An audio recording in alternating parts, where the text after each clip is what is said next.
The frozen wind cut through the Nevada desert like a knife through butter, and Wade Morrison knew he should have been back at the ranch an hour ago. But the injured mare he'd found wandering near the Carson River had other plans. It was January of 1878, and the winter had been brutal even by territorial standards. Wade had been working as a ranch hand for the past 3 years at the Double R Ranch just outside Genoa, Nevada, saving every dollar he could toward buying his own piece of land someday. At 24 years old, he figured he had time, but not much. A man needed to establish himself before he got too old, before his body gave out from the hard labor that defined life in the territories. The mare limped beside him as he led her carefully along the rocky terrain. The sun was setting fast, painting the snow-capped Sierra Nevada mountains in shades of orange and purple that would have been beautiful if Wade wasn't so focused on getting back before full dark. Wolves had been spotted in the area, and he had only his rifle and his wits to protect himself and the injured animal. That's when he saw her. At first, Wade thought his eyes were playing tricks on him. The figure huddled against a rocky outcropping was so still he almost mistook it for a shadow or a trick of the fading light. But then the wind shifted, and he saw the unmistakable form of a woman, her body curled tight against the cold, her dark hair whipping around her face. Wade secured the mare's lead rope to a sturdy juniper and approached carefully, his hand instinctively moving to the rifle at his side before he checked himself. The woman wasn't moving much, and as he got closer, he could see why. Her lips had taken on a bluish tint, and her buckskin dress, though well made, was far too thin for this kind of weather. She was Apache, he realized, noting the intricate beadwork on her clothing and the traditional way her hair was styled, though it was now in disarray from the wind. "Madam." Wade called out softly, not wanting to startle her. "Madam, can you hear me?" Her eyes fluttered open, dark and wary, and she tried to pull herself further back against the rocks even though there was nowhere to go. She said something in Apache that Wade didn't understand, but the meaning was clear enough. She was telling him to stay back. "I'm not going to hurt you," Wade said, keeping his voice level and calm. He held his hands up, showing he meant no harm. "But you're going to freeze to death out here if you don't get warm soon." She stared at him with those dark eyes, assessing, calculating. Wade could see the moment her body betrayed her determination, a violent shiver running through her frame that she couldn't control. He didn't wait for permission. He shrugged off his heavy winter coat, the sheepskin-lined duster that had cost him 2 months' wages, and stepped forward to drape it around her shoulders. She flinched, but didn't pull away this time. The coat dwarfed her small frame, and Wade found himself looking at her face properly for the first time. Even with her lips blue from cold and her face pale from exposure, she was striking. Not pretty in the way the saloon girls in town were pretty, all painted and perfumed, but beautiful in a way that seemed carved from the landscape itself, strong and enduring. "My name is Wade," he said, touching his chest. "Wade Morrison." She pulled the coat tighter around herself, and he saw some color starting to return to her face. When she spoke, her English was accented but clear. "Grace, Grace," Wade repeated, surprised. It wasn't the Apache name he'd been expecting. "Grace Kezhoni," she clarified, seeing his expression. "The missionaries gave me Grace. Kezhoni is my family name." Wade nodded, understanding more than she might have expected. The missions had been spreading through the territories for years now, trying to convert the native populations, often giving them Christian names in the process. He'd never given it much thought before, but standing here in the freezing cold with this woman who looked at him with such wariness, he felt the weight of all the history and pain between their peoples. "What are you doing out here alone?" Wade asked. "Where's your family, your people?" Grace's expression shuddered, and Wade knew he'd touched on something painful. She looked away toward the mountains, and when she spoke, her voice was flat. Gone. Scattered. The soldiers came 3 days ago, said we had to move to the reservation near Fort McDermott. Some went, some refused. I was separated from my aunt and cousins in the confusion. Wade's jaw tightened. He'd heard about the forced relocations, seen the long lines of Apache and Paiute people being marched north toward the reservations. It made his stomach turn, but he was just one man, a ranch hand with no power or influence. What could he do? But standing here now, looking at Grace shivering in his coat, he knew he could do something. He could do this one thing. "I've got a mare here that's injured," Wade said. "I was taking her back to the ranch. It's about 5 miles northeast. You can come with me. Get warm, get some food, figure out what to do next." Grace studied him for a long moment, and Wade could see the internal debate playing out behind her eyes. Trust was a dangerous thing, especially for a woman alone, especially for an Apache woman and a white cowboy in these times. But survival was also important, and Wade could see the moment she chose life over pride. "I will come," she said quietly, "but only tonight. Tomorrow I must find my family." "Fair enough," Wade agreed. He walked back to the mare and untied her lead rope, then gestured for Grace to walk beside him. She stood on shaky legs, his coat hanging nearly to her ankles, and took a tentative step forward. Wade saw her stumble and moved instinctively to support her, but she held up a hand to stop him. "I can walk," she said firmly, and Wade respected her enough to step back and let her try. They made their way slowly across the darkening landscape, the mare limping between them, Grace's steps growing steadier as circulation returned to her limbs. Wade kept his rifle ready, his eyes scanning the rocks and brush for any sign of danger. The temperature was dropping fast now that the sun had set, and their breath came out in white clouds. "How long were you out there?" Wade asked after they'd been walking for a while. "Since morning," Grace replied. "I was following tracks I thought were my aunt's group, but I lost them near the river. Then the wind picked up and I could not see. I took shelter by the rocks to wait for the storm to pass, but I was already too cold." Wade shook his head. She was lucky to be alive. Another hour and he might have been finding a frozen body instead of a living woman. "You know about horses," Grace observed, nodding toward the mare. "Been working with them since I was a boy," Wade said. "This old girl got tangled in some barbed wire, cut up her leg pretty bad. I got the wire off and cleaned the wounds, but she needs proper care and rest." "Barbed wire," Grace said, and there was something bitter in her voice. "The white man's way of cutting up the land, of saying this is mine and that is yours." Wade couldn't argue with that. He'd seen what the wire was doing, how it was changing the open ranges, cutting off traditional hunting grounds and migration paths. It was part of the new order that was sweeping across the West, whether people wanted it or not. They walked in silence for a while longer, and Wade found himself acutely aware of Grace's presence beside him. She moved quietly, efficiently, wasting no energy on unnecessary motion. She was younger than he'd first thought, probably only 19 or 20, but she carried herself with a dignity and strength that spoke of a hard life lived. The lights of the Double R Ranch came into view as they crested a small rise, warm yellow squares against the darkness. Wade felt relief flood through him. They'd made it. He led them toward the barn first, wanting to get the mare settled before dealing with the inevitable questions his arrival with Grace would raise. The barn was warm compared to the outside, heated by the body warmth of the dozen horses stabled there, and insulated by thick wooden walls and piles of hay.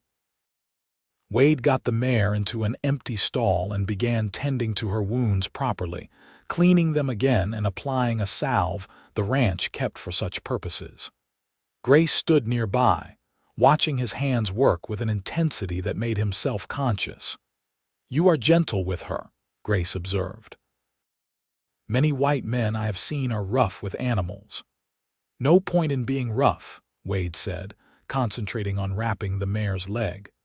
"A horse that's treated well will work twice as hard for you and live twice as long. That's just good sense." "Good sense is not always common," Grace replied, and Wade thought he heard the ghost of humor in her voice.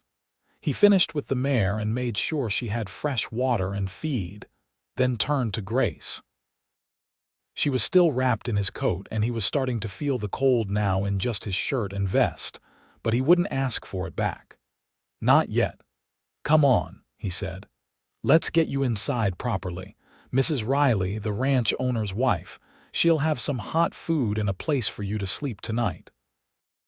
Grace hesitated at the barn door, looking toward the ranch house with obvious apprehension. Wade understood. Walking into a house full of white strangers, alone, vulnerable. It took courage. "I give you my word," Wade said quietly. "No one will hurt you, not while I'm around." Grace looked at him then, really looked at him, and Wade felt something pass between them, an understanding that went deeper than words. She nodded once, and they walked together toward the house. The ranch house was a sprawling affair, added onto over the years as the Riley family had prospered. Wade led Grace to the back door that opened into the large kitchen, figuring it would be less intimidating than the front entrance. The warmth and light that spilled out when he opened the door was like a physical embrace after the cold darkness outside. Mrs. Alina Riley was at the stove, stirring something that smelled like heaven. She was a stout woman in her 50s with graying hair and a no-nonsense attitude that Wade had always appreciated. She looked up when they entered, and her eyes went wide at the sight of Grace. "Wade Morrison, what on earth?" she began, but then she took in Grace's condition, the way she was shivering despite the coat, the exhaustion in her eyes, and her maternal instincts took over.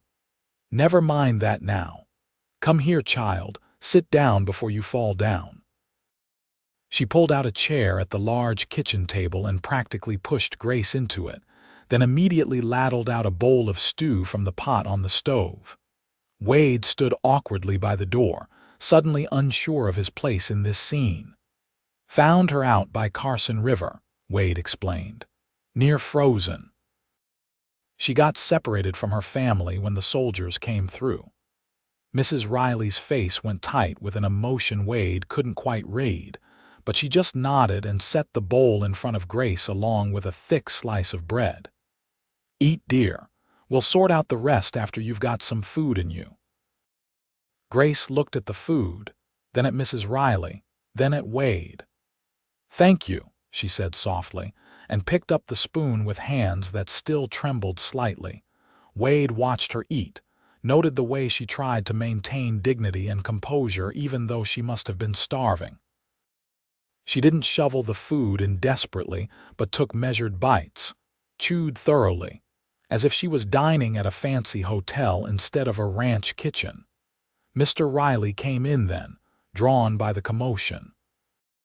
Thomas Riley was a tall, weathered man in his late 50s who'd built his ranch from nothing through hard work and smart decisions. He took in the scene with sharp blue eyes, and Wade tensed, unsure how his employer would react. "Wade," Riley said with a nod.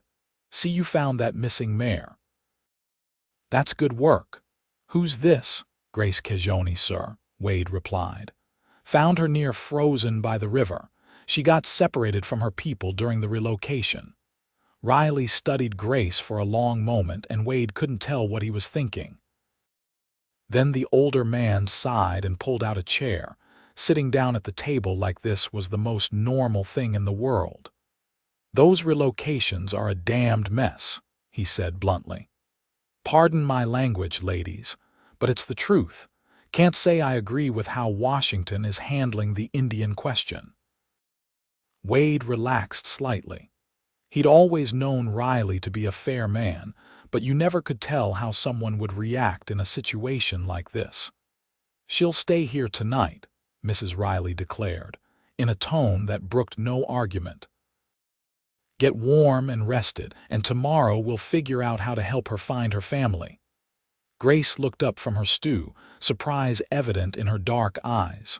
"You would help me." "Course we would," Mrs. Riley said firmly. "What kind of people would we be if we didn't?"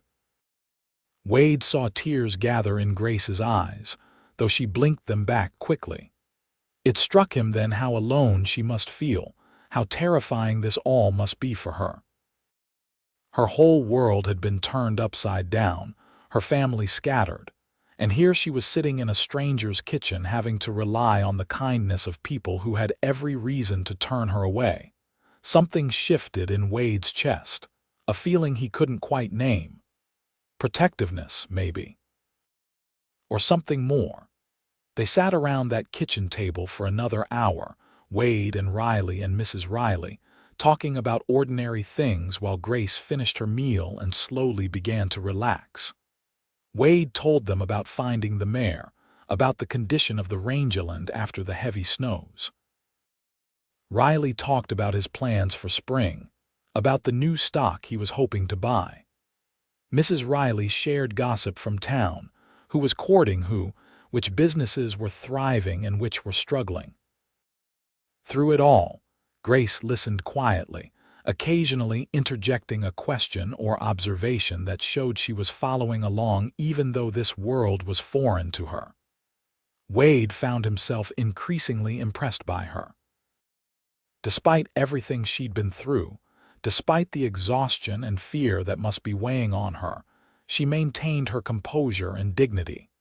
Finally, Mrs. Riley stood and announced it was time for bed.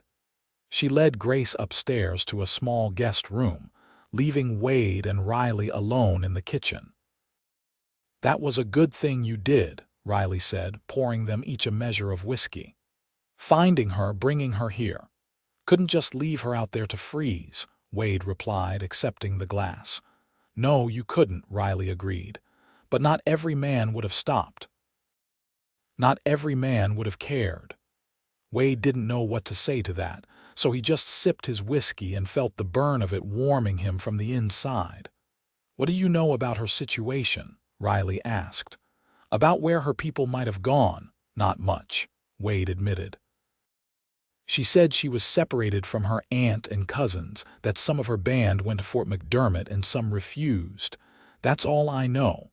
Riley nodded thoughtfully. "Fort McDermott is a hard place. Overcrowded, not enough food or supplies. The Army doesn't know how to manage all the people they're forcing onto the reservations. It's a disaster waiting to happen." "So what do we do?" Wade asked. "Tomorrow, you take one of the wagons into Genoa," Riley decided. "Take Grace with you. There's a man there, runs the trading post, name of Samuel Chen. He deals with all the tribes, knows what's going on better than anyone. He might be able to help track down Grace's family, or at least get word to the reservation about where she is." Wade nodded. It was a good plan, better than anything he'd come up with. "Thank you, sir, for letting her stay, for helping." Riley waved a hand dismissively. "Eleanor would have my hide if I did anything else. Besides, it's the right thing to do. There's been enough suffering on all sides. If we can ease a little of it, we should." They finished their whiskeys in companionable silence, then Riley headed off to bed. Wade went out to the bunkhouse where he shared quarters with 4 other ranch hands. The questions came immediately, the other men wanting to know where he'd been, what had happened. Wade gave them the bare facts, watching carefully for their reactions. Most of the men were like Riley, decent folk who didn't have any particular animosity toward the native populations. But there was one, a cowboy named Jake Stanton, who sneered when he heard about Grace. "You brought an Apache squaw here," Stanton said, disgust in his voice. "Are you out of your mind? She'll probably slit our throats in our sleep and steal everything that's not nailed down." Wade felt anger flash through him, hot and immediate. He stood up from where he'd been sitting on his bunk and faced Stanton directly. "You say one more word like that, and you and I are going to have a problem." Stanton was bigger than Wade, broader through the shoulders, but Wade had been in enough fights to know that size wasn't everything. Stanton must have seen something in Wade's eyes that gave him pause because he held up his hands and backed down. "Just saying is all. You can't trust them." "She's a person, same as you or me," Wade said firmly. "And she's under the Rileys' protection now, which means she's under our protection too. Anyone got a problem with that?" No one else spoke up. The other hands either agreed with Wade or were smart enough to keep their mouths shut. Wade lay down on his bunk, still fully dressed, and stared at the ceiling.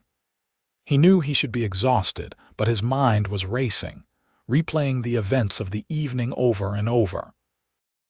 He kept seeing Grace's face, the way she'd looked at him when he'd given her his coat, the mixture of suspicion and desperate hope. He kept hearing her voice, the careful way she spoke English, the pride that wouldn't let her accept help easily even when she desperately needed it. Sleep was a long time coming. The next morning dawned clear and cold. Wade was up before sunrise, as was his habit, and he went about his morning chores with mechanical efficiency. His mind was elsewhere, wondering if Grace had slept well, if she was warm enough, if she'd changed her mind about accepting their help. When he went up to the house for breakfast, as the hands did every morning, he found Grace already at the table, wearing a simple dress that Mrs. Riley must have loaned her. The dress was too big, but Grace had belted it to make it fit better, and someone had brushed out her long dark hair. She looked rested and cleaner, though there was still a wariness in her eyes that Wade suspected would take a long time to fade, if it ever did. "Morning," Wade said, taking his seat at the table. "Good morning," Grace replied, and Wade was struck again by her voice, melodic even in these simple words. Mrs. Riley served up platters of eggs and bacon, biscuits and gravy, enough food to feed an army. The ranch hands dug in with enthusiasm, and Wade noticed that Grace ate more heartily this morning, some of her strength clearly returning. Riley explained the plan to go into Genoa, to see Samuel Chen at the trading post. Grace listened carefully, and when he was done, she nodded. "I remember Mr. Chen. He came to our village sometimes to trade. He is a good man." "That's settled then," Riley said. "Wade, you take the small wagon, should be back by evening if you leave soon." An hour later, Wade had the wagon hitched and ready. He'd loaded some supplies they needed from town anyway, making the trip serve a dual purpose. Mrs. Riley came out with a basket of food for the journey and Wade's winter coat, freshly cleaned. "You'll need this," she said, handing the coat to Wade. "It's still cold out." Grace emerged from the house wearing a heavier cloak that Mrs. Riley had found for her, and they set off toward Genoa. The town was about 15 miles northwest, close enough to make the journey in a few hours with good weather. They rode in silence for the first mile, the only sounds the creaking of the wagon and the steady clip-clop of the horses' hooves. Wade kept sneaking glances at Grace, sitting beside him on the bench seat, her face turned toward the mountains. Finally, he worked up the courage to speak. "How are you feeling this morning?" he asked. "Better," Grace said simply.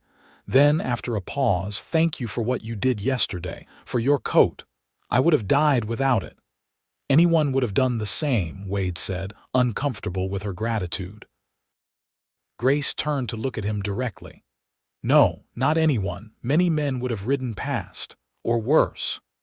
Wade didn't know what to say to that, so he just nodded.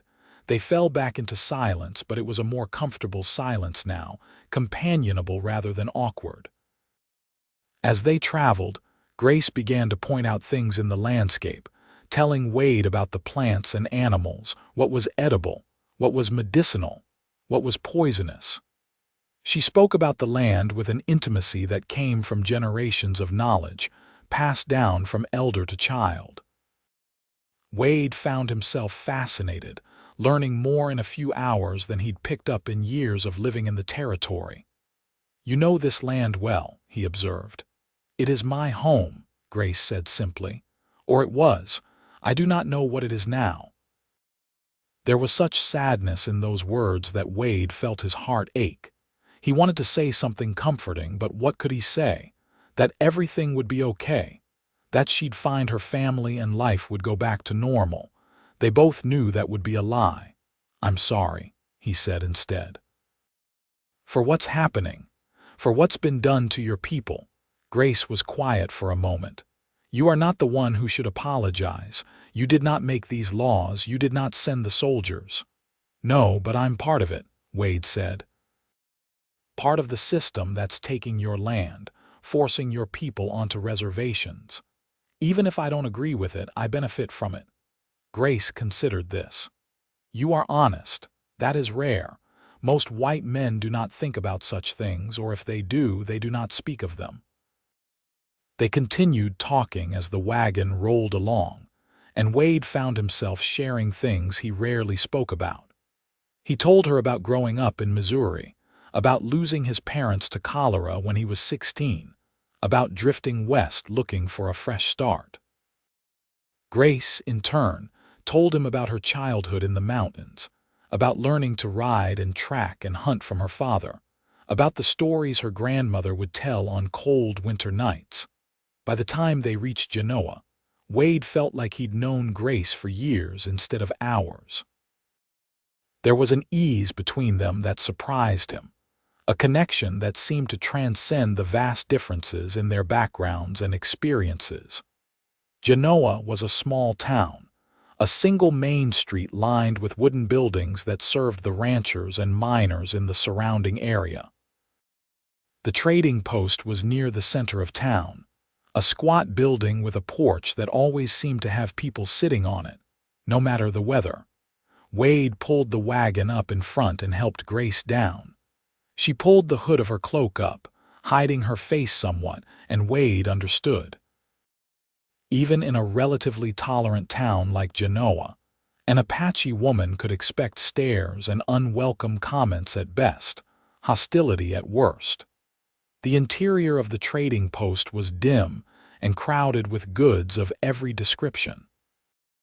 Bolts of fabric shared space with tools and weapons, preserved foods and mining supplies. Behind the counter stood Samuel Chen, a compact Chinese man in his 40s with sharp eyes that seemed to take in everything at once. "Wade Morrison," Chen said with a slight smile. "Haven't seen you in a few weeks. What brings you to town?" "I need your help," Wade said directly. He gestured for Grace to lower her hood. "This is Grace Kezhoni. She got separated from her family during the relocation to Fort McDermott. I'm hoping you might know something, might have heard where different groups went."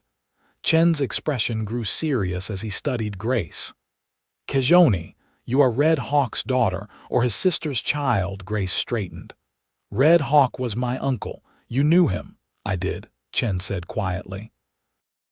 "I am sorry to tell you this, but Red Hawk was killed 2 weeks ago. There was a fight when the soldiers came. He refused to go to the reservation and they shot him." Wade saw Grace sway slightly and reached out instinctively to steady her. She didn't shake him off this time, just leaned into his support for a moment before straightening again. Her face had gone pale, but her voice was steady when she spoke. "And my aunt, my cousins. They went north to the reservation as far as I know," Chen said. "Your aunt's name is Bright Moon, yes. She had 3 children, 2 girls and a boy." "Yes," Grace whispered. Chen nodded. "I saw them in the group that left. They were alive and well when they departed. I cannot say more than that. Conditions at the reservation are difficult." Grace stood silent, processing this news. Wade kept his hand on her elbow, a light touch but a steady presence. He wished he could do more, say something that would ease her pain, but he knew there were no words that could help right now. Is there any way to get word to her? Wade asked Chen. To let her know Grace is safe, Chen thought for a moment. I have a friend who trades with Fort McDermott. He goes there every few weeks. He could carry a message, ask after Bright Moon and her children. How much would that cost? Wade asked. Chen waved a hand. No cost. This is not a business transaction. This is about family, about humanity. I will send word with him when he goes next week. Thank you, Grace said, her voice thick with emotion. Thank you for your kindness. They spent another half hour in the trading post, Chen giving Grace more details about what he'd heard and seen during the relocation. Some bands had gone peacefully to Fort McDermott. Others had fled into the mountains, choosing to risk starvation and exposure rather than live on the reservation. Still others had joined bands further south, hoping to avoid the army's reach for a while longer. Through it all, Wade watched Grace, admiring her strength even as he could see the pain in her eyes. She'd lost her uncle, possibly the man who'd been like a father to her. Her aunt and cousins were trapped on a reservation where conditions were harsh and uncertain. And here she was, alone except for the charity of strangers. When they left the trading post, Wade had to take care of some ranch business, picking up supplies and making deliveries. Grace stayed close to him as they moved through town, and Wade was gratified to see that most people treated her with basic courtesy, even if there were some curious and suspicious looks. They were loading the last of the supplies into the wagon when trouble found them. 3 men, clearly drunk despite it being only mid-afternoon, stumbled out of the saloon and spotted Grace. One of them, a rough-looking character with a scar across his cheek, called out something crude. Wade tensed, his hand moving instinctively toward the pistol at his hip. But before he could do anything, Grace herself turned to face the men. She said something in Apache, her voice clear and cutting, and while Wade didn't understand the words, the contempt in her tone was unmistakable. The scarred man's face went red with anger. He took a step toward Grace, and that's when Wade moved. He put himself between Grace and the drunk, his hand now resting openly on his pistol. That's far enough, Wade said, his voice cold. The lady doesn't want your attention. Move along. Lady, the drunk sneered. That's no lady. That's just a dirty. Wade's fist connected with the man's jaw before he could finish the sentence. The drunk went down hard, and his 2 companions stared in shock. Wade stood over the fallen man, his expression dangerous. Anyone else want to say something? He asked quietly. The other 2 men grabbed their friend and dragged him away, muttering curses but not willing to push the confrontation further. Wade turned to Grace, his anger fading into concern. Are you all right?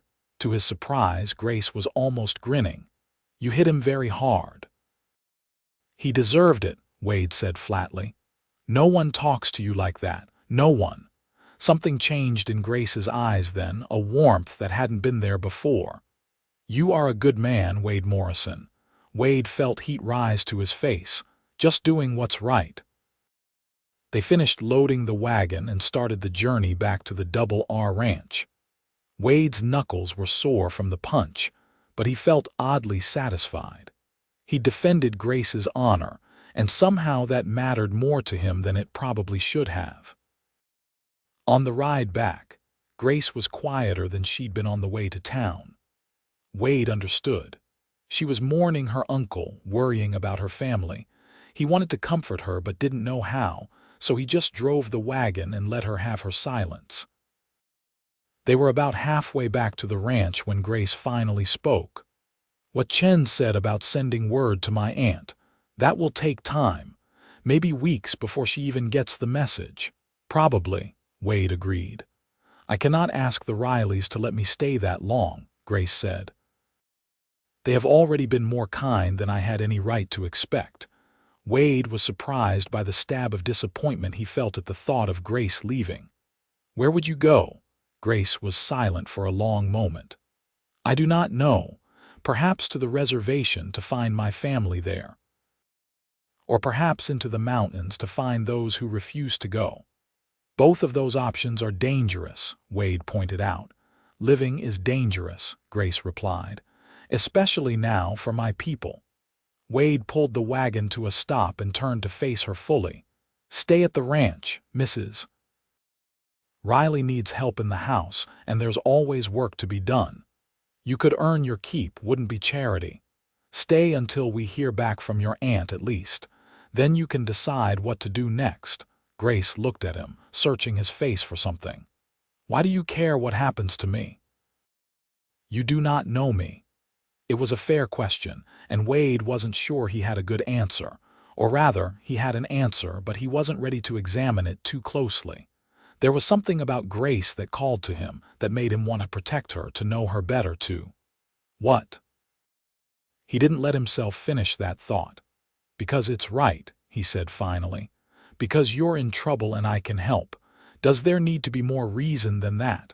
Grace studied him for another moment, then nodded slowly. I will stay for a little while, until we hear about my family. Wade felt relief and something else, something warmer, flood through him. He nodded and got the wagon moving again. They rode the rest of the way back to the ranch in silence, but it was a comfortable silence, the kind that exists between people who are beginning to understand each other. When they arrived back at the Double R, Mrs. Riley came out to meet them. Wade explained the situation, about Grace's uncle and her aunt on the reservation, about Chen's offer to send word. Then he broached the subject of Grace staying on to work. Of course she can stay, Mrs. Riley said immediately, as if there had never been any question. Lord knows I could use the help. My arthritis has been acting up something fierce this winter, and there's more work than I can manage alone. And so it was settled. Grace moved into the small guest room on a more permanent basis, and over the next few days, she began to integrate into the rhythm of ranch life. She helped Mrs. Riley with cooking and cleaning, proving to be quick and capable with her hands. She had skills that city-bred women lacked, knowing how to preserve food, how to make the most of every scrap, how to fix and mend things that others would have thrown away. Wade found himself looking for excuses to be near the house, to catch glimpses of Grace as she went about her work. He'd see her hanging laundry in the cold morning air, her breath visible in white clouds. He'd hear her voice through the kitchen window, speaking softly with Mrs. Riley. He'd watch her in the evenings when everyone gathered in the main room, the way the firelight played across her face as she listened to Riley read from the newspaper. He was falling for her. Wade knew it and tried to fight it, but it was like trying to stop the sun from rising. Every conversation they had, every smile she gave him, every moment spent in her presence just made it worse, or better. He wasn't sure which. Grace, for her part, seemed to be healing slowly. She still had moments of sadness, times when Wade would catch her staring toward the mountains with longing in her eyes. But she was laughing more, relaxing more, becoming part of the small community that made up the ranch. A week after they'd gone to Genoa, Wade was working in the barn when Grace appeared in the doorway. She was wearing one of Mrs. Riley's old work dresses, and she'd braided her hair in a simple plait down her back. She looked beautiful, and Wade felt his heart skip. Mrs. Riley sent me to get eggs, Grace explained, holding up a basket. Chicken coops around the other side, Wade said, putting down the harness he'd been mending. I'll show you. They walked together through the barn and out the back door to where the chickens roamed in a fenced area. Grace moved confidently among the birds, gathering eggs with practiced ease. You have done this before, Wade observed. We kept chickens, Grace said. Before. My uncle thought it was good to adopt some of the white man's ways to show we could live peacefully alongside you. He thought it would protect us. But it didn't, Wade said quietly. No, Grace agreed. It did not matter that we tried to adapt, tried to live in peace. They wanted our land, and so they took it. Simple as that. Wade didn't know what to say. She was right, and they both knew it. The westward expansion was sweeping across the continent, and the native peoples were being pushed aside, forced onto smaller and smaller parcels of land, their traditional ways of life destroyed. "I'm sorry," he said, knowing how inadequate the words were. Grace looked at him then, really looked at him, and Wade felt pinned by her gaze. "You say that a lot. Sorry, but what good does sorry do?" It was a challenge, Wade realized. She was asking him what he was prepared to actually do beyond words and sympathy. "I don't know," he admitted. "I'm just one man. I can't change the government's policies or stop the soldiers, but I can do this. I can help you. I can make sure you're safe and warm and fed. It's not much, but it's something." Grace's expression softened. She reached out and touched his arm, a brief contact that sent electricity through Wade's body. "It is not nothing. You saved my life, Wade Morrison. That is everything to me." Before Wade could respond, before he could process what he wanted to say to that, the moment was broken by a shout from the front of the ranch. Both of them turned and hurried around the barn to see what the commotion was about. A group of riders was approaching, and as they got closer, Wade felt his stomach sink. It was a military patrol, 6 soldiers in dusty blue uniforms led by a young lieutenant who looked barely old enough to shave. Riley came out of the house to meet them, and Wade moved to stand nearby, positioning himself slightly in front of Grace. She'd gone very still beside him, and he could feel the tension radiating from her body. "Afternoon," Riley said to the lieutenant. "What can I do for you?" "We're looking for Apache refugees," the lieutenant said, his voice carrying the flat accent of someone from back east. "We've had reports of individuals hiding on local ranches rather than reporting to the reservation as ordered. We're conducting searches." "There are no refugees here," Riley said firmly. "Just my family, my ranch hands, and my household staff." The lieutenant's gaze swept over the assembled people and landed on Grace. Wade saw recognition dawn in the man's eyes. "That woman is Apache. She needs to come with us to Fort McDermott." "That woman works for me," Riley said, his voice hardening. "She's part of my household staff, and she's under my protection." "With all due respect, sir, that's not your decision to make," the lieutenant said. "All Apache in the territory are required to relocate to designated reservations. Those are federal orders." Wade felt Grace begin to shake beside him. Without thinking, he reached out and took her hand, squeezing it gently. She squeezed back, hard enough that it almost hurt. Riley drew himself up to his full height. "Lieutenant, I pay taxes to the federal government. I employ men who contribute to the economy of this territory. I have served on the Territorial Council. I have some standing here, and I'm telling you that this woman is under my employ and protection. You'll need more than a general order to take her." The lieutenant looked uncertain. He was young, probably fresh out of West Point or wherever the Army was training its officers these days, and he clearly hadn't expected to run into opposition. "Sir, I have my orders, and I'm sure you do," Riley interrupted. "But unless you have a specific warrant for this specific woman, you're on private property and you need to leave. Now." For a tense moment, Wade thought the lieutenant might press the issue. The soldiers behind him had their hands near their weapons, and Wade was acutely aware that he and the ranch hands were outnumbered and outgunned. But then the lieutenant seemed to deflate slightly. "I'll need to report this to my commanding officer," he said stiffly. "You do that," Riley replied. "You can tell him Thomas Riley says hello. We served together in the Mexican War. I'm sure he'll be interested to hear about your visit." The lieutenant's face went white. Apparently Riley's connection to the commanding officer was news to him. He gathered his men with a curt order and rode off, leaving a cloud of dust in their wake. Once they were gone, Wade felt Grace's knees buckle. He caught her before she could fall, supporting her weight as she fought to stay upright. "It's all right," he murmured. "They're gone. You're safe." "For now," Grace said, her voice shaking.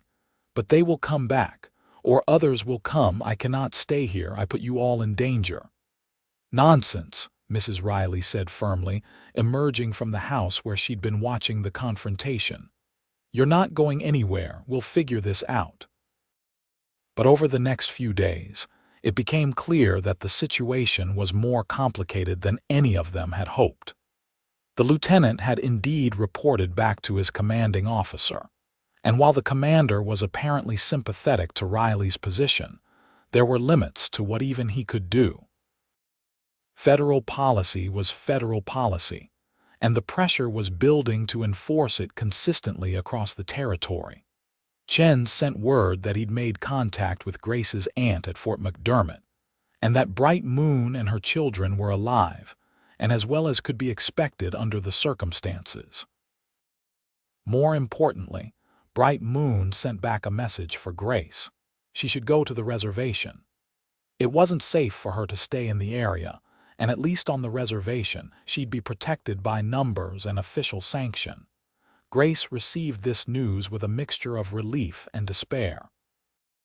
Relief that her family was alive, despair at the thought of the reservation. She'd heard the stories, everyone had. Overcrowding, inadequate food and supplies, disease spreading through the camps. It was a slow death instead of a quick one, but it was death nonetheless. Wade found her that evening sitting on the porch of the ranch house, staring out at the mountains that were visible in the distance. He sat down beside her without asking permission, and they sat in silence for a while. "I do not want to go," Grace said finally. "To the reservation. I do not want to live like that, caged like an animal, dependent on the Army's charity for food." "Then don't go," Wade said. Grace turned to look at him. "What choice do I have? If I stay here, I put the Rileys in danger. I put you in danger. More soldiers will come, and next time they might not be so easily turned away." Wade had been thinking about this problem for days, turning it over and over in his mind, looking for a solution. And he'd come up with one, though it was radical and more than a little crazy. But sitting here now with Grace beside him, her face illuminated by the last rays of the setting sun, he knew he was going to say it. "You could marry me," Wade said. The silence that followed was deafening. Grace stared at him, her mouth slightly open in shock, and Wade rushed to explain. "If you're married to a white man, a citizen, they can't force you onto the reservation," he said. "You'd have legal protection. You'd be safe. I know it's not. I mean, I'm not asking you to. It would just be on paper to protect you, if you wanted." Wade's words trailed off as he realized how that sounded. He was making it worse. He took a breath and tried again. "What I'm trying to say is that I care about you, Grace. These past days, getting to know you, He paused, gathering his courage. "I've fallen in love with you. I know that probably sounds crazy. We've only known each other a short time and our worlds are so different, but it's true. And even if you don't feel the same way, even if you never do, I want to help you. I want to protect you. So if you'll marry me, for whatever reason, I'd be honored." Grace continued to stare at him, and Wade felt his heart sinking. He'd overstepped, assumed too much, made a fool of himself. She was going to refuse, probably laugh at him, and he'd deserve it. But then Grace smiled, a small, wondering smile that transformed her face. "You love me." "Yes," Wade said simply, "I do." "I do not understand why," Grace said softly. "I have nothing. I am nothing. My people are scattered, my family on the reservation. I cannot give you anything." "You don't have to give me anything," Wade said. "Just being yourself is enough, more than enough." Grace reached out and took his hand, threading her fingers through his. When I was out there freezing, waiting to die, I thought that was the end. I had accepted it, and then you came. You gave me your coat. You brought me here. You defended my honor in town. You have been nothing but kind to me, even when you had no reason to be." She paused, looking down at their joined hands. "I do not know if what I feel is love. I do not have experience with such things. My uncle was arranging a marriage for me before everything happened. To a warrior from another band. I had met him twice. But this, with you, it feels different. It feels like maybe it could be something good." Wade's heart was pounding so hard he was sure Grace must be able to hear it. "So, is that a yes?" Grace looked up at him, her dark eyes serious. "If I marry you, I want it to be real, not just on paper. I could not live that way, pretending. So if you are offering marriage, I accept.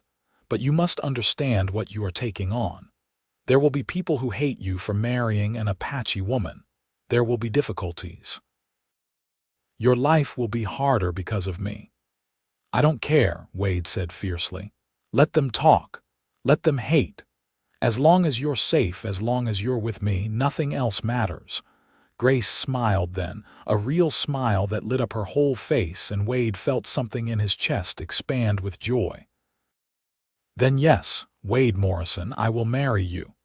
Wade wanted to kiss her, wanted it more than he'd ever wanted anything, but he held back. This was all moving fast, and he didn't want to push.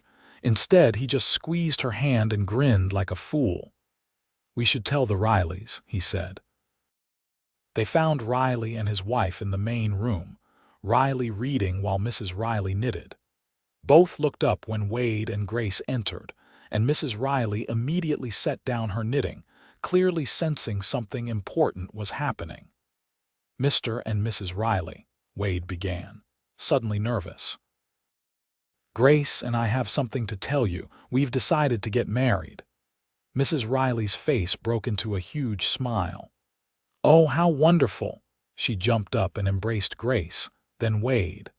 "I'm so happy for you both." Riley was more measured in his response, but Wade could see approval in his eyes. "Congratulations. I think this is a wise decision given the circumstances." He paused, then added, "But I hope it's not only about the circumstances." "It's not," Wade assured him. "I love her, sir. I know it seems sudden, but I know my own heart." "And you, Grace?" Riley asked gently. "Are you certain about this?" Grace nodded. "I am certain. Wade is a good man. I trust him."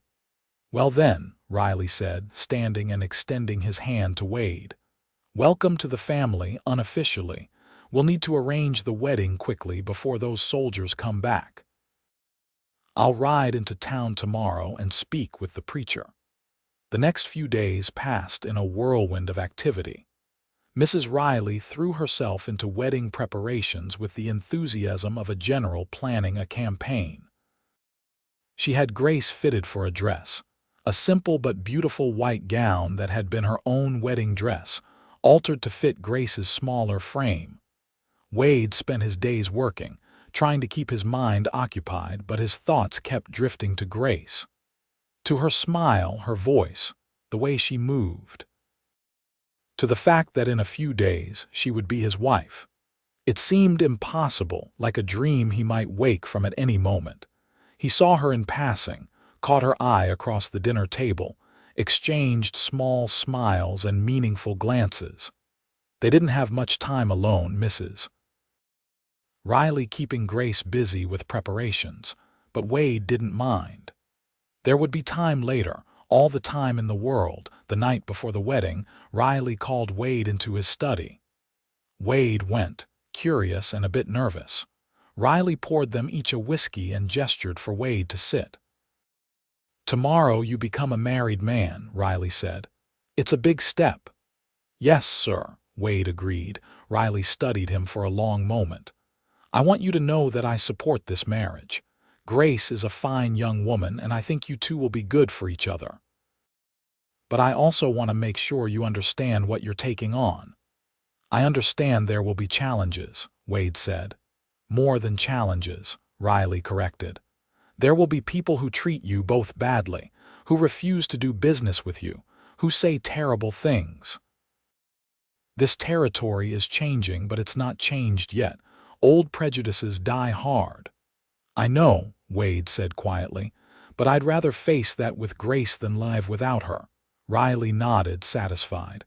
That's what I needed to hear. He reached into his desk and pulled out an envelope. This is for you. A wedding gift. Wade opened the envelope and found a deed inside. His hand started shaking as he read it. It was for 40 acres of land on the western edge of the Double R, land with a creek running through it and good grazing. Sir, I can't accept this, Wade began, but Riley held up a hand. Yes, you can and you will. You've been a good worker, Wade, one of the best I've had. You've earned this. Besides, you'll need a place of your own now that you're starting a family. Build a cabin there, start your own herd. You can still work for me if you want, but you'll be working toward your own future too. Wade felt tears prick his eyes. Thank you, sir. I don't know what to say. Don't say anything. Just take care of that girl and be happy. The wedding took place the next afternoon in the small church in Genoa. Wade stood at the altar in his best clothes, which weren't much but were clean and neatly pressed. Riley stood beside him as best man, and Mrs.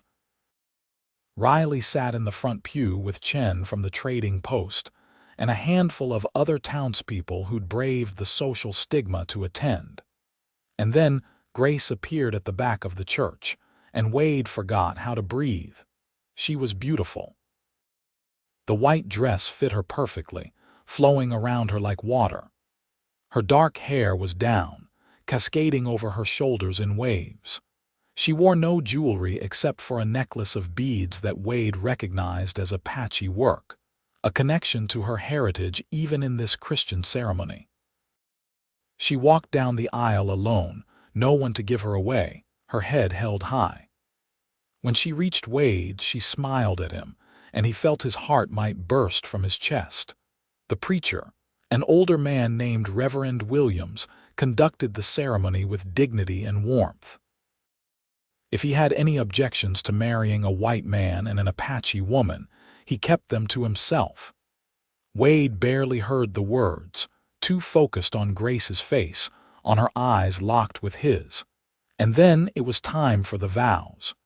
Wade took Grace's hands in his and spoke the words that would bind them together. I, Wade Morrison, take you, Grace Kezhoni, to be my lawfully wedded wife. To have and to hold from this day forward, for better or for worse, for richer or for poorer, in sickness and in health, to love and to cherish, till death do us part. Grace repeated the vows, her voice clear and strong despite the trembling of her hands in his. I, Grace Kezhoni, take you, Wade Morrison, to be my lawfully wedded husband. To have and to hold from this day forward, for better or for worse, for richer or for poorer, in sickness and in health, to love and to cherish, till death do us part. By the power vested in me by the territory of Nevada and the grace of God, I now pronounce you husband and wife, Reverend Williams said. Wade, you may kiss your bride. Wade leaned in, his heart pounding, and kissed Grace gently. Her lips were soft and warm, and when she kissed him back, Wade felt like he was flying. It was brief, appropriate for a church, but it promised more to come. They signed the marriage certificate, making it official and legal. Grace Morrison, the document read, and Wade felt pride swell in his chest. She was his wife. His. There was a small celebration back at the ranch, Mrs. Riley having prepared a feast. The ranch hands attended, even Stanton managing to be civil. They ate and drank, and someone pulled out a fiddle and played while people danced. Wade danced with Grace, holding her close, marveling at the fact that this incredible woman had agreed to marry him. As the evening wore on and people began to drift off to bed, Wade and Grace slipped away. Wade had prepared the small cabin on the property that had been used for storage, cleaning it out and making it livable.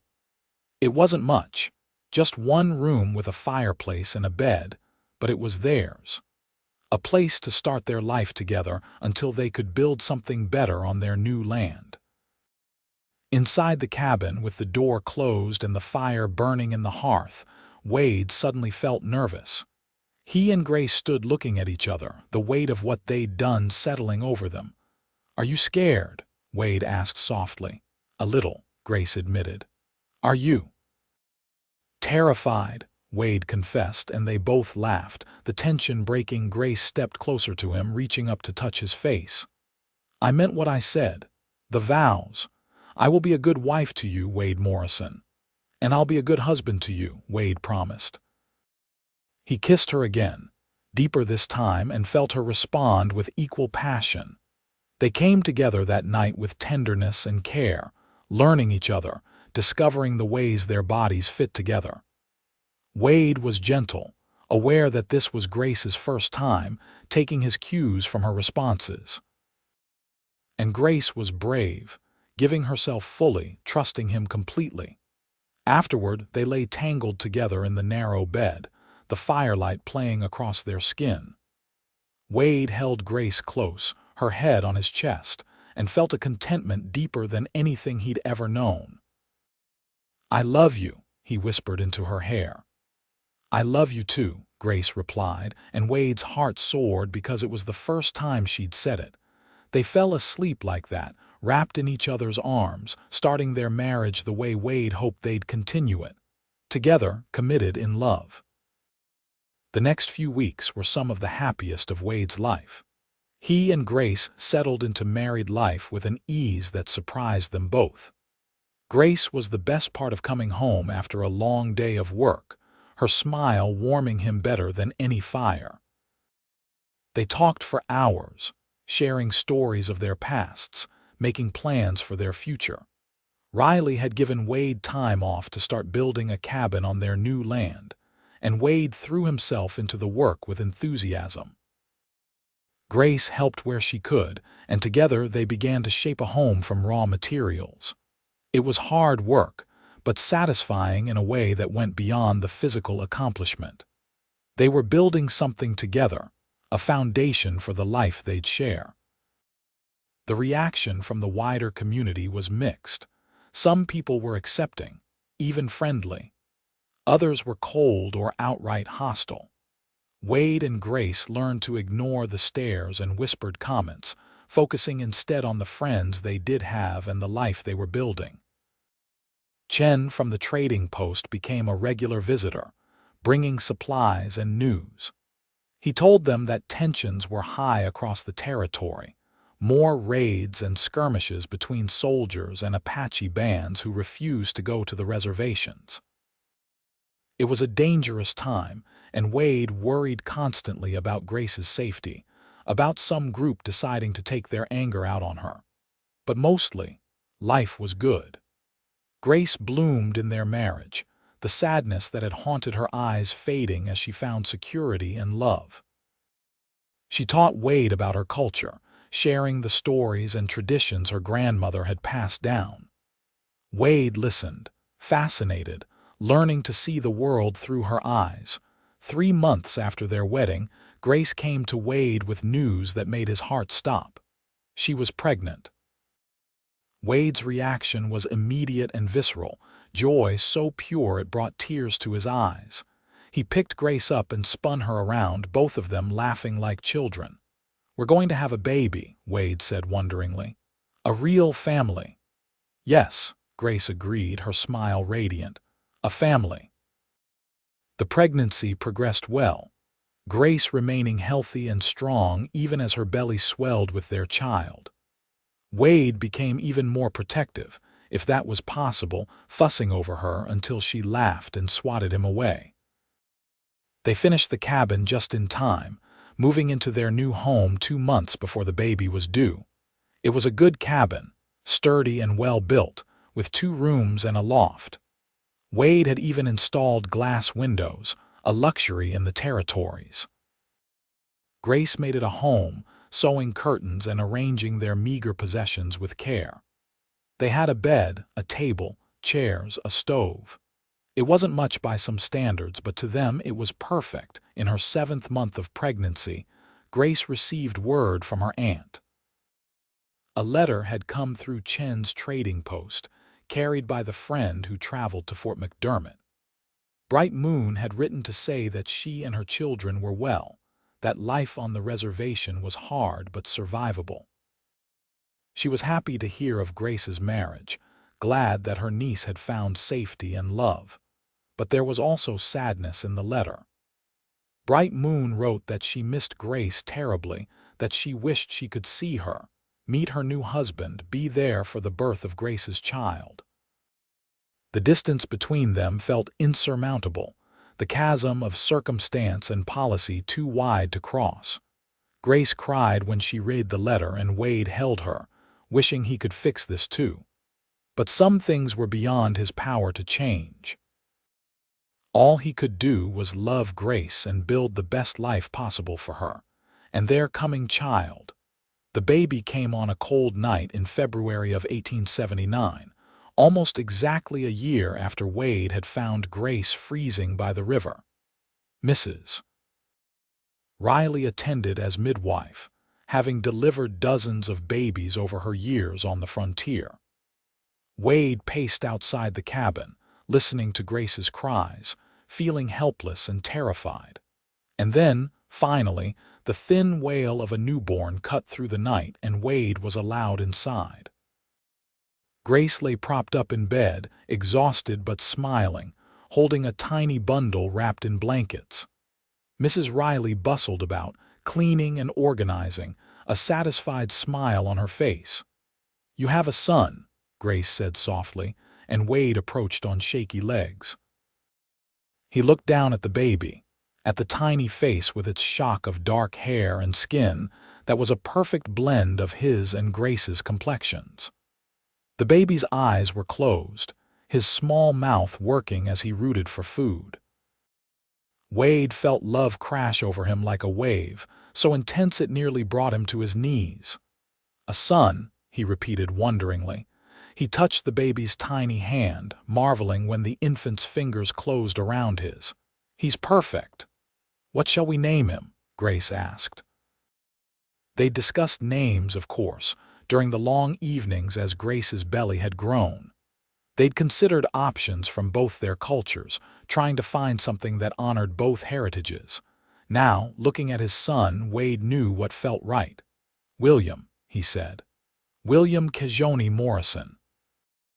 "William for my father, Kezhoni for your family." Grace smiled, tears in her eyes. "William.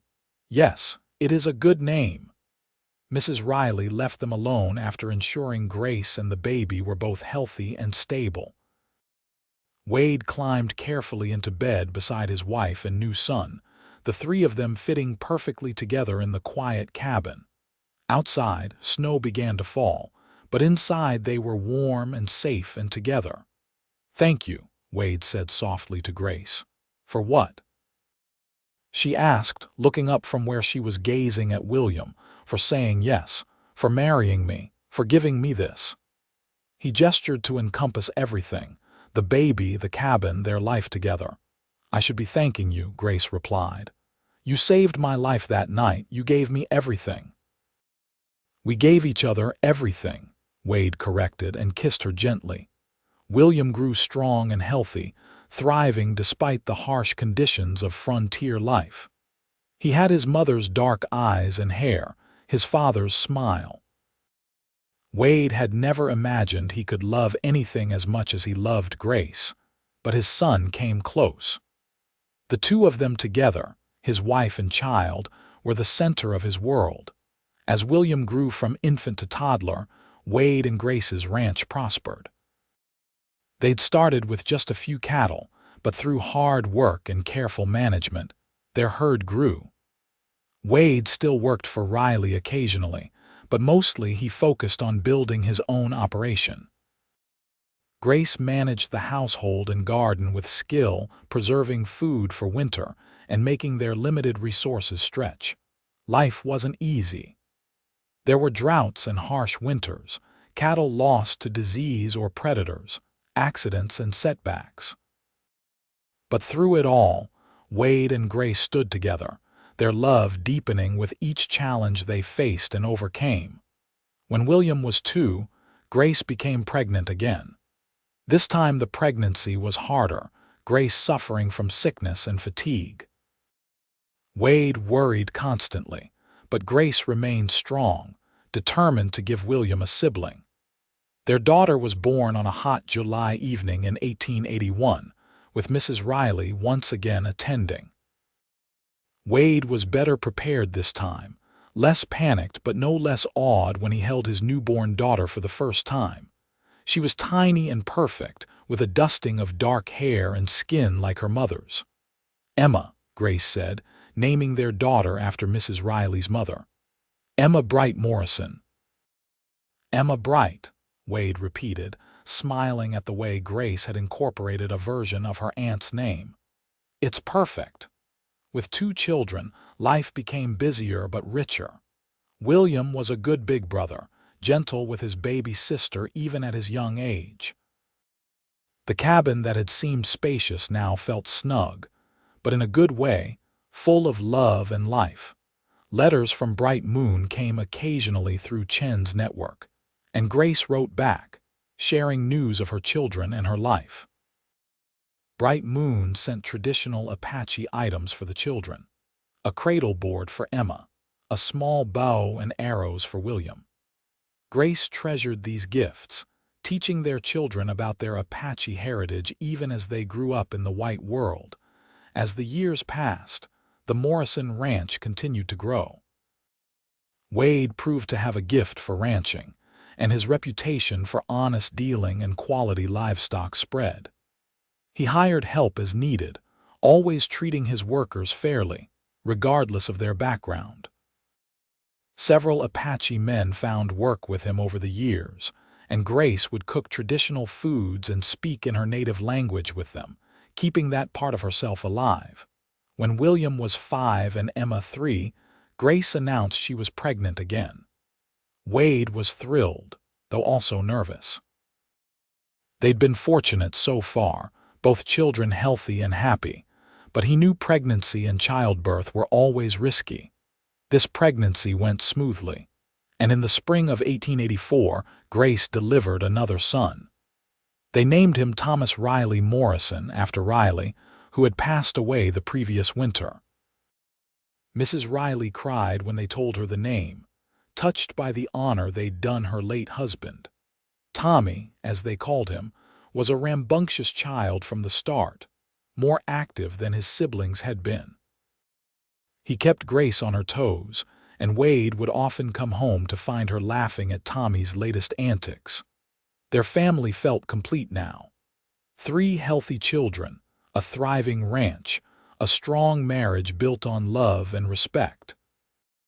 Wade would sometimes pause in his work and just look at what they'd built, amazed at how far they'd come from that cold night when he'd found Grace by the river. It wasn't all smooth sailing. There were still incidents, people who looked down on their mixed family, who made cruel comments about their children. But Wade and Grace taught their children to be proud of who they were, to honor both sides of their heritage. They raised them to be strong and kind, to stand up for what was right even when it was hard. When William was 8, Grace decided it was time to visit her aunt on the reservation. The journey to Fort McDermott was long and potentially dangerous, but Grace was determined. She wanted Bright Moon to meet her children, wanted her children to know their Apache family. Wade arranged everything, hiring extra hands to watch the ranch while they were gone. They made the journey in their wagon, taking 2 weeks to reach the reservation. Wade was shocked by what he saw there: the poverty, the crowded conditions, the defeated look in so many eyes. But Bright Moon's joy at seeing Grace made it all worthwhile. The reunion between aunt and niece was tearful and emotional, years of separation ending in a long embrace. Bright Moon's children, Grace's cousins, were now young adults, and they welcomed Grace's family warmly. They stayed on the reservation for a week, Grace reconnecting with her roots, her children learning about their heritage in a deeper way.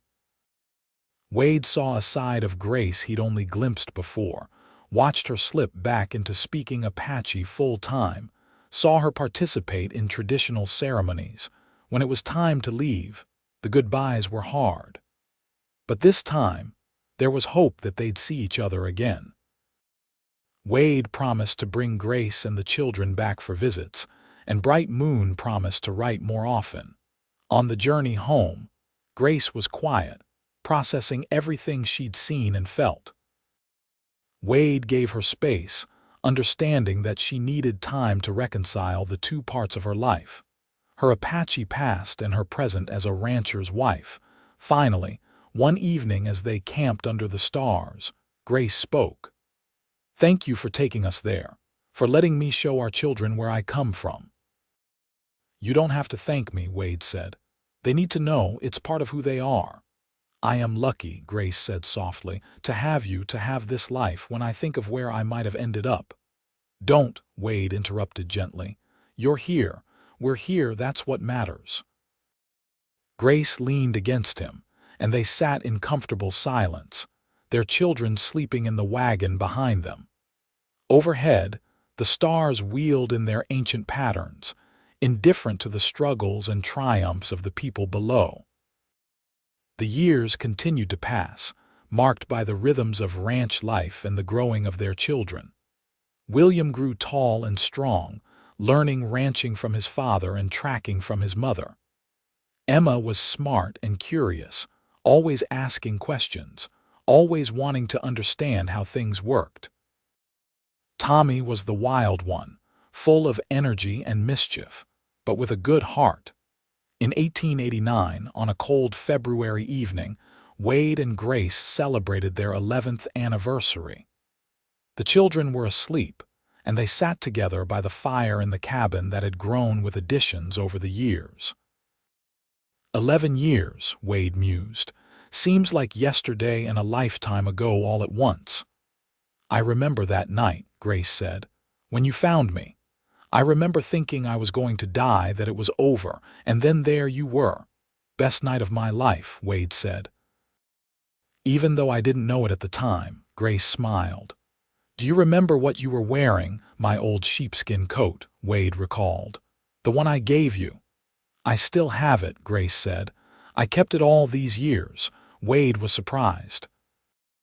He'd assumed the coat had been lost or discarded long ago. "Why?" "Because it represents everything," Grace explained. "Your kindness, your willingness to help a stranger, the beginning of our story. When I look at it, I remember that there is good in the world, that love is possible even across great divides." Wade felt his throat tighten with emotion. After all these years, Grace still had the power to move him to tears with her words. "I love you," he said. "More now than even on the day we married." "And I love you," Grace replied. "You gave me a life when I had none, a family, a home. You gave me everything." They made love that night with the passion and tenderness of long practice, their bodies familiar to each other but never boring, always discovering new ways to bring each other pleasure. The next morning, Wade woke to find Grace already up, standing at the window looking out at the sunrise. He joined her, wrapping his arms around her from behind. "What are you thinking about?" he asked. "About how far we have come," Grace said. "About our children growing up strong and happy, about the life we have built together." She paused, then added, "About how grateful I am for that night when you found me, for your coat, for your kindness, for you." Wade held her tighter. They stood like that as the sun rose higher, painting the snow-covered landscape in shades of gold and pink. The ranch that they'd built together spread out before them, their home, their life, their legacy for their children. In the bedroom, they heard William stirring, then Emma's sleepy voice asking questions. Soon Tommy would wake up, and the day would begin in earnest, full of chores and children and the 1,000 small tasks that made up their life.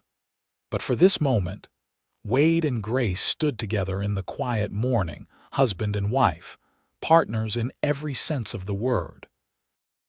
They'd faced hardships and overcome them. They'd built something lasting from nothing. They'd created a family that bridged two worlds, and it had all started with a cowboy giving his winter coat to a cold Apache woman on a frozen February night. As the months rolled on, the Morrison ranch continued to thrive. Wade had become something of a respected figure in the area, known for his fair dealings and the quality of his cattle. Grace had earned her own reputation as a skilled healer, using traditional Apache medicine to treat both people and animals in the community. Many who had initially been skeptical of their marriage had come to respect what they'd built together. By the time William turned 10 in 1889, he was already taking on significant responsibilities around the ranch. He had his father's patience with animals and his mother's keen eye for detail. Wade would often catch Grace watching their son work, pride evident in her expression. Emma, at 8, was proving to be brilliant with numbers. She kept meticulous records of the ranch's operations, tracking expenses and income with an accuracy that amazed Wade. She also had her mother's healing touch, often accompanying Grace when she went to treat sick animals or help neighbors with ailments. Tommy, the youngest at 5, was still more interested in playing than working, but he showed promise with horses. He had a fearlessness that sometimes worried Wade, but that would serve him well as he grew older. Grace said he reminded her of her Uncle Red Hawk, always pushing boundaries, always testing limits. In the summer of 1890, Chen brought unexpected news. The Army had decided to allow more freedom for those on the reservation, permitting visits from family members who lived off the reservation. Bright Moon had written to say she wanted to come visit Grace and meet her growing family properly. The visit was arranged for late summer, when the weather would be good and the ranch work slightly less demanding. Wade sent one of his hands with a wagon to escort Bright Moon and her youngest daughter, Grace's cousin Summer Rain, to the ranch. When they arrived, Grace ran out to meet them, tears streaming down her face. The reunion was emotional and beautiful, and Wade found his own eyes getting misty as he watched the two women embrace. Grace's cousins had all scattered, some staying on the reservation, others trying to make lives elsewhere. Summer Rain, at 22, was one of the few who'd stayed close to Bright Moon. Over the next 2 weeks, the ranch was filled with life and laughter. Bright Moon taught the children traditional Apache stories and songs. She showed Emma how to make the beadwork that Grace had worn at their wedding. She taught William tracking techniques that complemented what Grace had already shown him. Even little Tommy sat still for her stories, entranced by tales of Coyote the Trickster and other traditional figures. Summer Rain and Grace spent hours talking, sharing the years they'd been apart. Summer Rain had married an Apache man on the reservation, but he died in an outbreak of disease the previous winter. She was grieving and uncertain about her future. One evening, as the adults sat on the porch watching the children play, Wade noticed Summer Rain watching his hired hand, a young cowboy named Michael Wells. Michael was watching her right back, and Wade suppressed a smile. Young love was always obvious. "Michael's a good man," Wade mentioned casually. "Hard worker, honest, treats people with respect." Summer Rain blushed, understanding what Wade was really saying. "I do not know if I am ready." "No rush," Grace said gently, taking her cousin's hand. "Just know that happiness is possible again. I know it seems impossible now, but trust me." By the time Bright Moon and Summer Rain left to return to the reservation, there was a tentative understanding between Summer Rain and Michael. They would write to each other, get to know each other better. Wade had seen the way Michael looked at Summer Rain, like she was something precious and rare. It reminded him of how he'd looked at Grace in those early days. Several months later, Michael asked for time off to travel to the reservation. When he returned 3 weeks later, Summer Rain was with him and they were married. It had happened quickly, but Wade understood. When you found the right person, why wait? Hadn't he and Grace proven that? Summer Rain and Michael built a small cabin on Morrison land, and Summer Rain became part of the growing community around the ranch. She and Grace were close, almost like sisters, and their children would grow up together. As the years progressed into the 1890s, the Morrison family continued to grow and prosper. William, as he entered his teenage years, showed every sign of becoming an excellent rancher. He had proposals from several families with daughters, but he wasn't interested yet. He wanted to focus on learning and building, he said. Wade respected that, recognizing his own younger self in his son's dedication. Emma was turning into a beautiful young woman, with offers of schooling from several sources. A wealthy family in Carson City wanted to sponsor her education, having been impressed by her intelligence when they'd visited. Wade and Grace discussed it at length, ultimately deciding that the choice should be Emma's. She chose to stay home, saying she could learn what she needed from books and experience. Wade suspected the real reason was that she didn't want to leave her family, and he couldn't blame her. Their bond was strong. Tommy was growing like a weed, all arms and legs and energy. At 9 years old, he was already an accomplished rider, fearless to the point of giving Wade heart palpitations. But he had a good head on his shoulders, despite his wild ways, and Wade trusted that he'd grow into a fine man. In 1893, Grace gave Wade a surprise. At 35 years old, she was pregnant again. Wade was shocked and overjoyed, though also worried. This pregnancy was harder than the others had been, Grace suffering from fatigue and sickness throughout. But she remained determined, and in the spring of 1894, she delivered a healthy baby girl. They named her Rose Eleanor Morrison, Rose for Grace's grandmother and Eleanor for Mrs. Riley, who had passed away the previous fall. Mrs. Riley's death had hit them hard. She'd been like a mother to Grace and a beloved friend to them both. Naming their daughter after her felt right, a way to keep her memory alive. Rose was a quiet baby, content to observe the world with wide, dark eyes.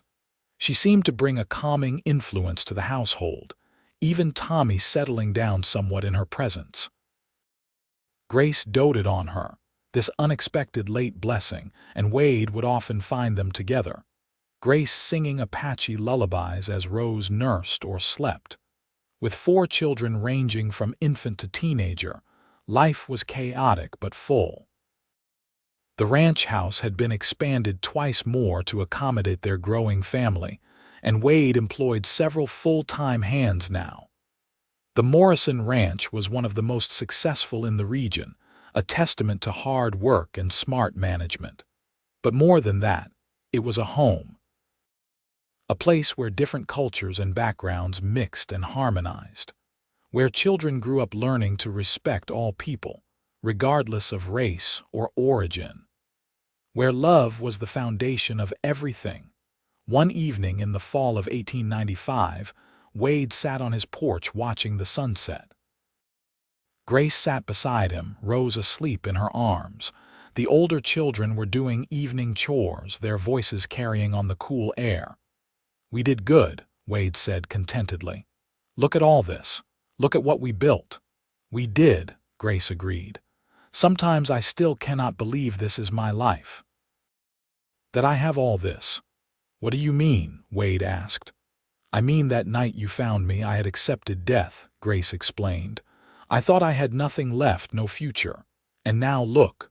A husband who loves me, children who make me proud, a home, a place in this world. All because you gave me your coat. Best decision I ever made," Wade said, putting his arm around her shoulders. You ever wonder what would have happened if you had not stopped? Grace asked. If you had just ridden past. I try not to, Wade admitted. Because thinking about a world without you in it is too painful.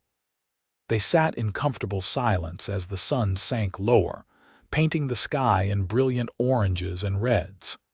In the distance, the mountains stood eternal and unchanging, having witnessed countless human dramas play out in their shadows.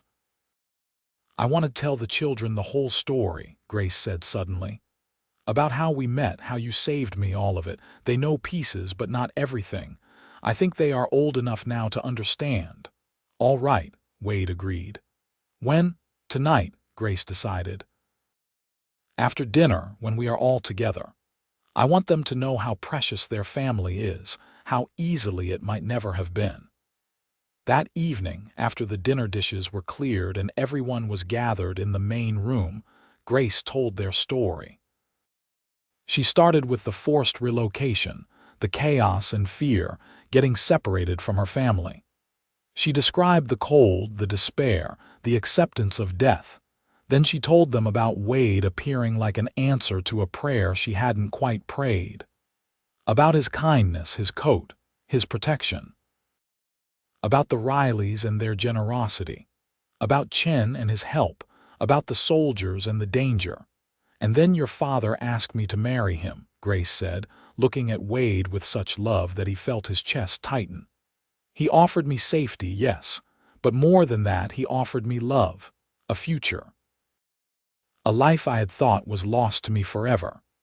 William, Emma, Tommy, and even little Rose, though she was too young to fully understand, listened raptly as Grace continued the story. She told them about the wedding, about starting their life together, about the challenges and triumphs. The point, Grace finished, is that kindness matters. That one good choice can change everything. Your father could have ridden past that night. He had reasons to. It was cold, it was late, he had his own problems. But he stopped, he helped, and that choice created all of this. She gestured around the room, encompassing their family, their home, their life. That is what I want you to remember, Grace continued. That you have the power to change lives with your choices. That kindness is never wasted. That love can bridge any gap, overcome any obstacle. Your father and I come from very different worlds, but we built a bridge between them. You children are that bridge. You carry both heritages in your blood, and that makes you strong. There wasn't a dry eye in the room by the time she finished. Wade pulled Grace close, and their children gathered around them, a tangle of arms and love and connection. I'm glad you gave her your coat, Pa, Tommy said seriously, and everyone laughed through their tears. So am I, son, Wade replied. So am I. As the children headed off to bed, Wade and Grace remained in the main room holding each other. They didn't need to speak. Everything that needed to be said had been said. They had built something lasting, something beautiful, something that would endure long after they were gone. The years continued to pass, as years do. William grew into a fine young man and eventually married a schoolteacher from Carson City, a kind woman who took to ranch life with surprising enthusiasm. They built their own home on Morrison land and started their own family, giving Wade and Grace their first grandchild in 1898. Emma, despite multiple suitors, remained unmarried, declaring she was happy helping run the ranch and had no need for a husband. Wade respected her choice, proud of her independence even as he secretly hoped she might find love someday as he had. Tommy, true to form, was a handful through his teenage years. But he settled down eventually, proving to have a gift for horse breeding. He started a side business training horses, earning a reputation across the territory for his skill. Rose grew into a quiet, thoughtful child, spending hours with her mother learning about Apache traditions and medicine. Grace taught her everything, passing down knowledge that had been passed to her by her grandmother, ensuring it wouldn't be lost. Bright Moon visited regularly now, the restrictions on the reservation having loosened somewhat as the 1890s progressed. She was getting older, her hair now completely gray, but she remained sharp and active. She loved being grandmother to Grace's children and great-grandmother to William's babies. By the turn of the century in 1900, Wade was 46 years old and Grace was 42. They'd been married for 22 years, and Wade loved her more with each passing day. She still took his breath away when she smiled at him across the breakfast table. She still made his heart race when she touched his hand.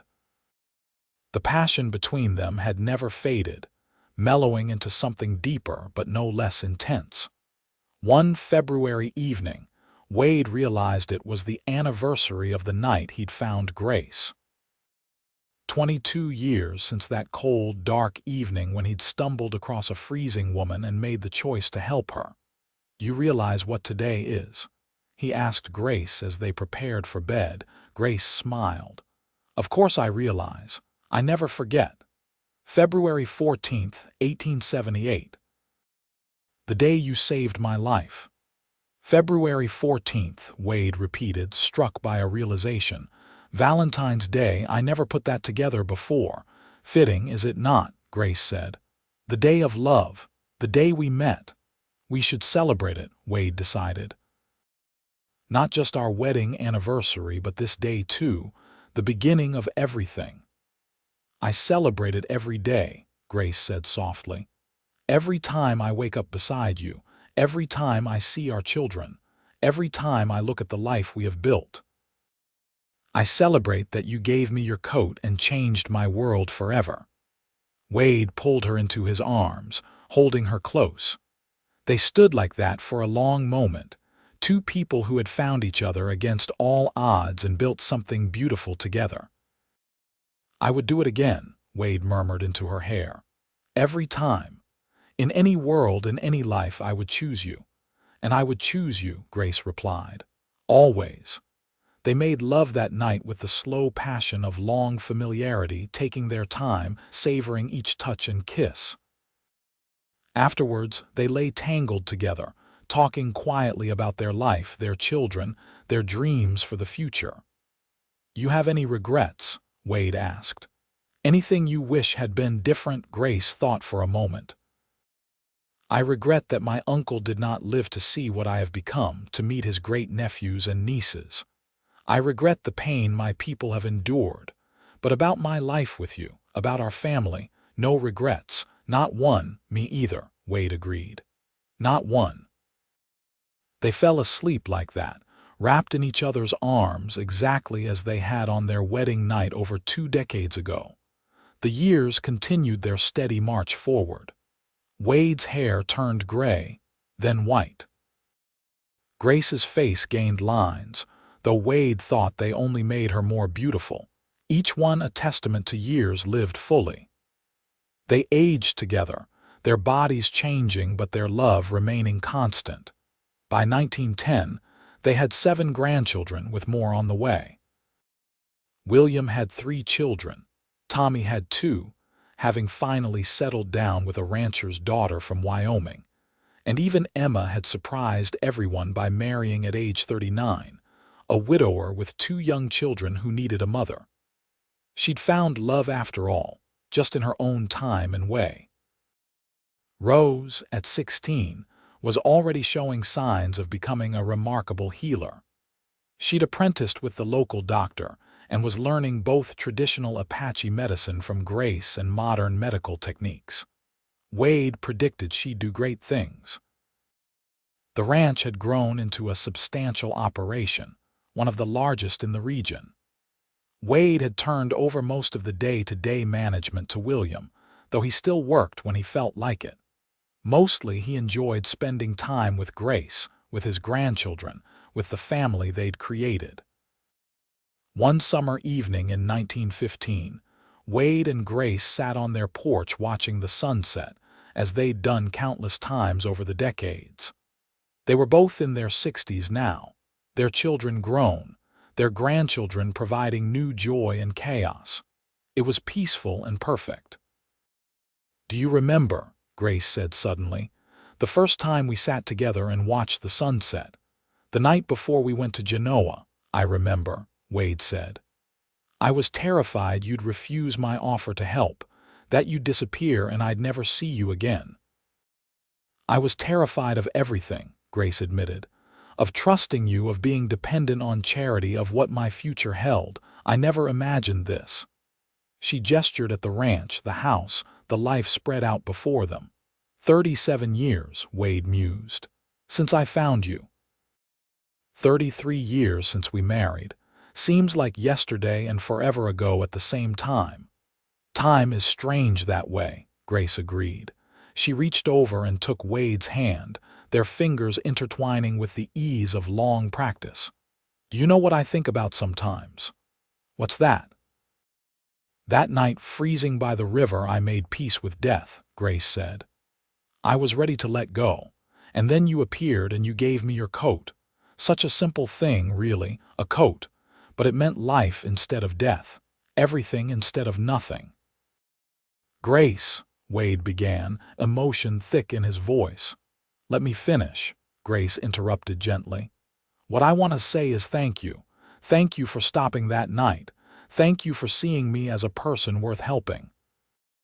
Thank you for loving me, for building this life with me, for giving me everything I never knew I wanted.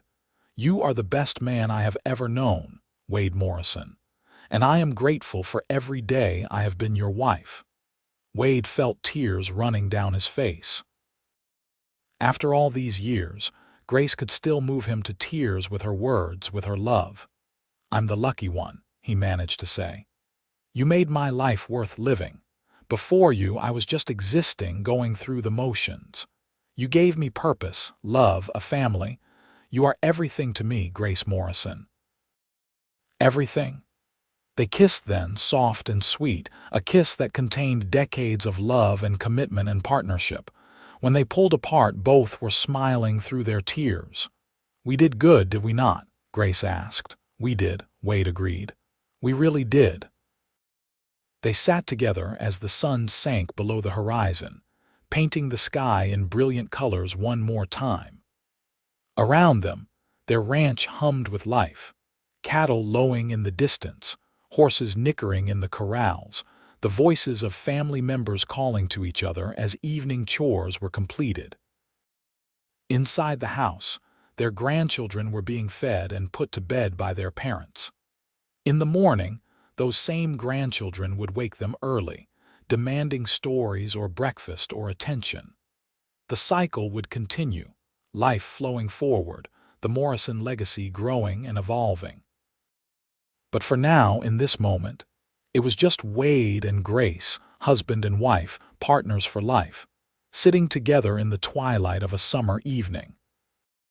The cowboy who had given his coat to a freezing Apache woman all those years ago, and the woman who had come back wearing a wedding dress, her heart open to the possibility of love. They had built something lasting from that simple act of kindness. They had created a family that spanned 2 cultures, a ranch that thrived, a love that endured. Their story had become legend in the area, told and retold, inspiring others to choose kindness, to choose love, to choose to see the humanity in all people. As full darkness fell, and the first stars appeared in the vast Nevada sky, Wade and Grace rose and went inside, ready for whatever their remaining years would bring. They had each other, they had their family, they had a lifetime of memories and love to sustain them. And it had all started with a coat, given freely on a frozen February night, changing the course of 2 lives forever.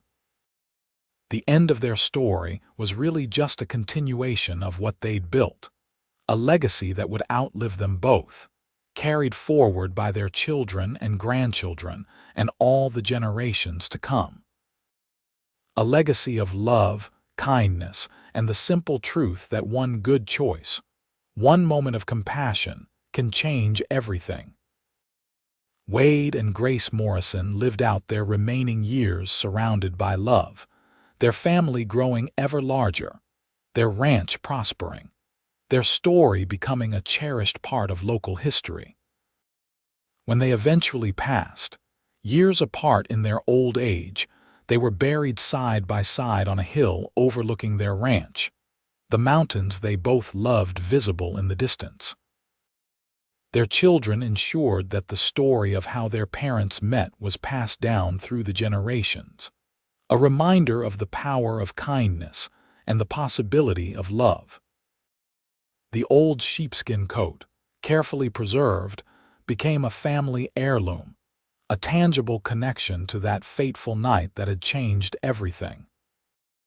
And on February 14th of every year, the Morrison family would gather to celebrate not just Valentine's Day, but the anniversary of the day a cowboy gave his winter coat to a cold Apache woman, and in doing so, created a love story that would endure forever.